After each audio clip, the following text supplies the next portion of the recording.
Local defense contractors accused of using faulty parts, but it is still making millions of dollars selling safety gear to the government. Tonight, 8 on Your Side investigates. Good evening, I'm Gail Searins. And I'm Keith Kate. Thank you for joining us tonight. The safety of the men and the women in our military is a priority for the U.S. government. So it begs the question, why would the government still do business with a local company that sold them counterfeit and defective parts for equipment that was designed to save lives? 8 on Your Side investigator Mark Douglas first broke this story during a federal raid in 2009. Tonight, he has obtained recently unsealed documents that reveal disturbing allegations at the root of this case. And Mark is joining us now with that new information on the investigation. Mark? Allegations in this lawsuit you're about to hear were, until recently, sealed by a federal court order and known only by a small circle of federal agents, federal prosecutors, and whistleblowers. These records describe a disturbing disregard for the safety of pilots and astronauts by an international defense contractor with local ties, a contractor that makes millions selling safety gear to NASA and the military. This is the final video transmission of Shuttle Mission 107. Thanks for that, Houston. We give you 927. We put the stick earlier. The pilots and crew aboard the Columbia are preparing for re-entry. Time check on intercom. Put the visors down. 11 minutes later, on February 1st, 2003, Columbia lost contact and disintegrated over Texas. One of the shuttle systems that failed that day was a high-tech seat restraint called the MA-16.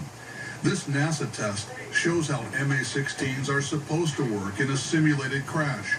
The precise reason the system failed in Columbia still isn't clear. MA-16s are high-tech devices designed to operate just like the lap belts in your car. They move freely most of the time, but block under the G-forces of a crash. A St. Petersburg business called Connex, part of the British defense company Cobham, eventually bought the company that made the MA-16s aboard Columbia and started producing them for NASA and the military. According to a secret whistleblower lawsuit filed 4 years ago and recently unsealed, the MA-16s Connex made failed to pass bench tests. They either deformed or came apart.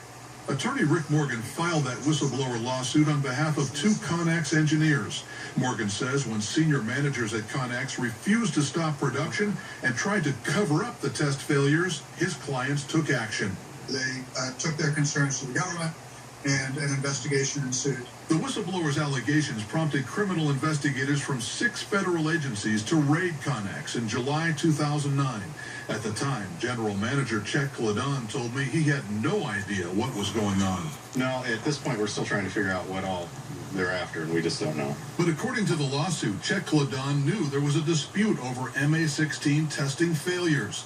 The lawsuit says Connex also knew about another problem involving a safety device called CWARS.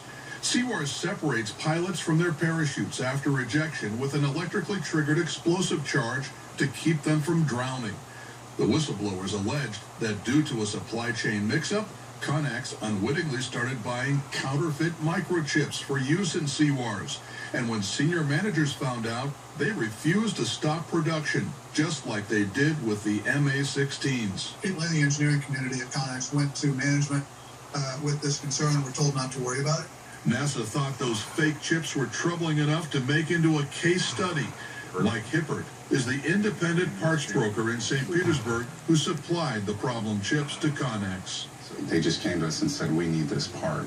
Hippert says he had no idea until NASA investigators approached him that the microchips were fake, but says his source was far removed from the American company that makes the real ones. I knew it was based in China. It was a China company. Mainland China? Yes. In a Department of Justice settlement, Connex agreed to pay $2 million. The whistleblower's cut was about $800,000. Connex also had to supply the Defense Department with almost 5,000 CWARS devices containing authentic chips. Connex never had to admit wrongdoing. No one went to jail.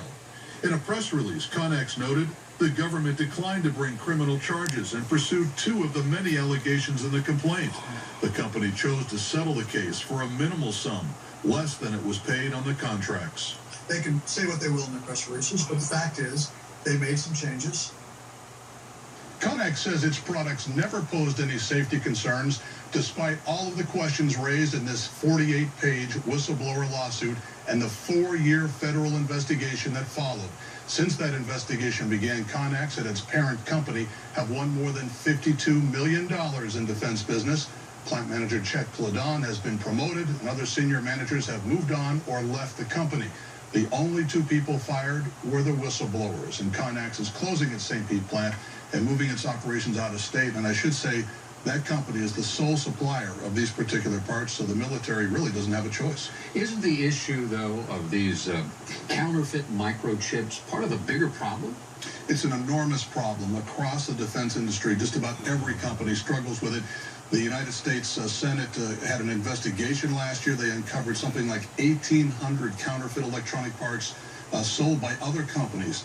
And 70% of those parts went right back to China, the same place where they traced the chips in this case. And the fact that they didn't know they were counterfeit to begin with raises all kinds of questions. You're getting this from some source. It's alarming. You ought to know what you're getting. They're supposed to save lives with these parts. Absolutely. Very interesting. Thank you, Mark. And we should point out here, under Connex settlement, the federal prosecutors have reserved the right to pursue criminal charges, but as far as we can tell, this case is closed.